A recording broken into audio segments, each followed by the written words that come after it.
You are dying right now, slowly, comfortably, and by your own hand, every time you sink deep into that soft couch, every time you order the cheap, easy meal. You are trading the finite hours of your life for a brief moment of meaningless comfort. You think you have an endless supply of time.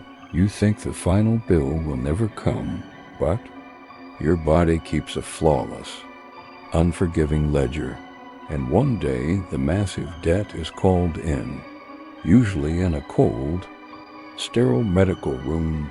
With a grim doctor holding a plastic clipboard, telling you the damage is completely irreversible.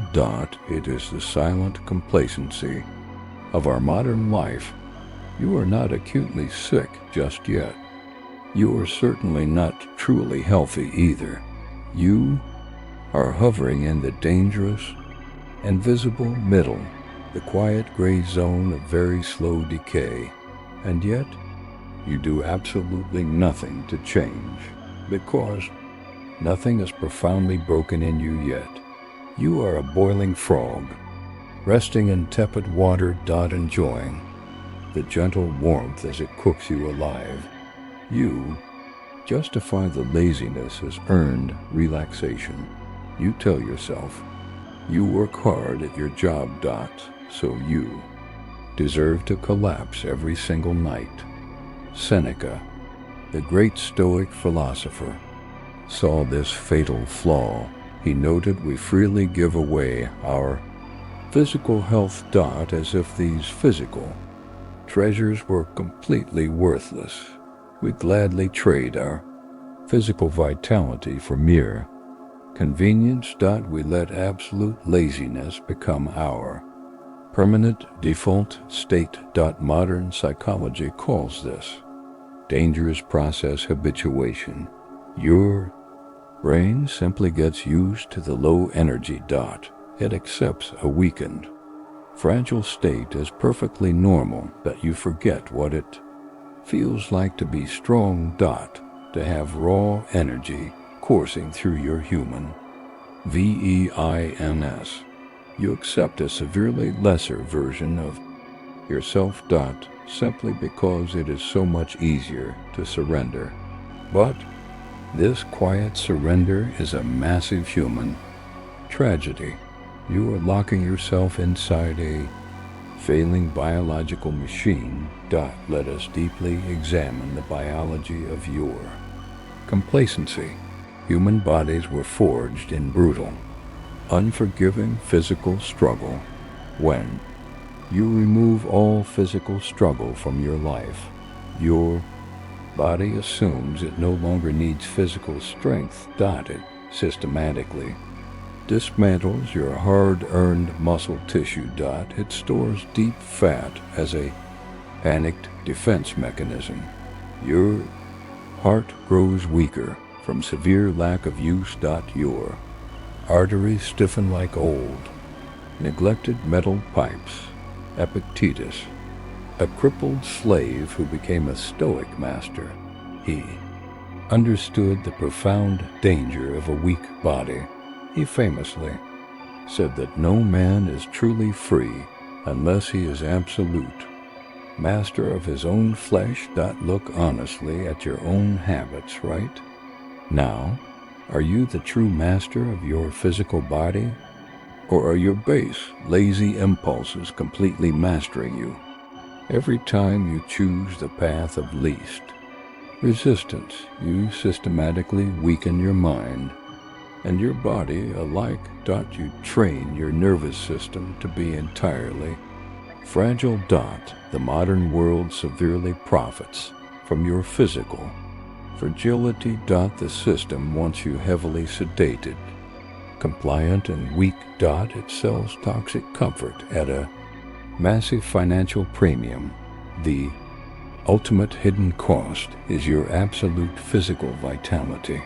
But the brutal biological bill always comes due.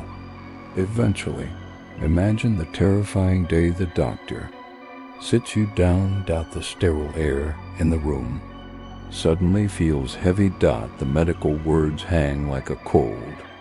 Silent execution. Heart disease, severe diabetes, or something far worse. Conditions born strictly from decades of silent daily neglect. In that horrifying moment, everything changes entirely. The cheap comfort you chased suddenly feels like poison. You realize the incredible arrogance of your daily laziness. You assumed you had the privilege of infinite tomorrows. Marcus Aurelius walked closely with death every single day, leading massive Roman armies in brutal, freezing, dark winters. He deeply understood that human life is painfully fragile. He wrote that you could leave life right now. Let that single fact dictate what you do today. He intensely practiced the ancient philosophy of memento mori, remembering constantly that he would soon return to dust. When you deeply accept your own biological mortality, you stop wasting precious time on meaningless, hollow comfort. You stop disrespecting the biological vessel that carries you. A terminal medical diagnosis forces this exact, painful realization. It strips away all your pathetic excuses instantly. But you do not have to wait for disaster. You can consciously choose to wake up right now. It begins with the painful process of deliberate rebirth. Healing from a deep health rut is never easy. It requires a conscious and brutal breaking of habits. You must learn to crave voluntary, sharp physical discomfort. The human mind will resist this with massive force. Do not ever listen to the voice of decay. It is simply the voice of a dying animal. Instead, you must forge an iron, unbreakable daily discipline. Start with the most brutally simple, undeniable physical actions. Walk outside until your weak lungs burn for oxygen. Lift heavy metal things until your soft muscles tremble. Deny yourself the processed, toxic garbage you usually crave. Feel the sharp hunger and realize it is harmless.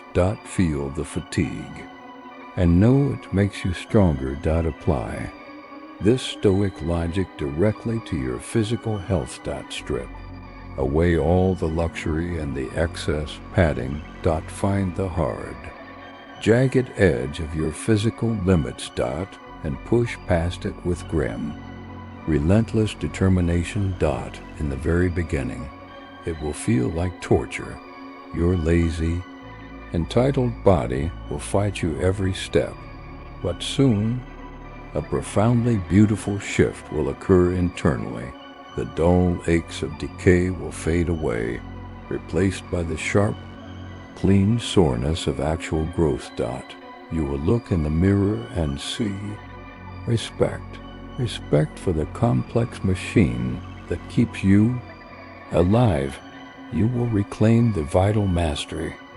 Epictetus spoke of. You will realize comfort was merely a slow death.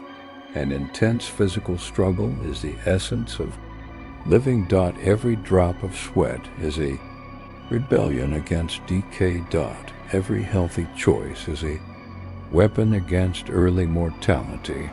You cannot stop death from coming for you eventually, but you can absolutely stop dying while you live. You can prepare to meet the end standing up, strong, undeniably resilient, and fiercely, beautifully unapologetic, not a helpless victim of your own complacent neglect. The rut you are in is an open grave. You are holding the heavy steel shovel right now. You can keep digging until the dirt covers you, or you can use it to climb back out. The final choice is completely and entirely yours alone. Do not wait for the doctor's tragic news. Snap out of the dangerous illusion of infinite. Time. Take brutal control of the fragile flesh and bone. Before time and neglect strip them entirely away. If you made it this far into the truth, you are one of the rare few who listen. They few who are ready to face the mirror. Leave a comment saying I am taking control. It is a small, unbreakable pact with yourself today. And make absolutely sure to subscribe to this channel for more harsh truths that will save your life.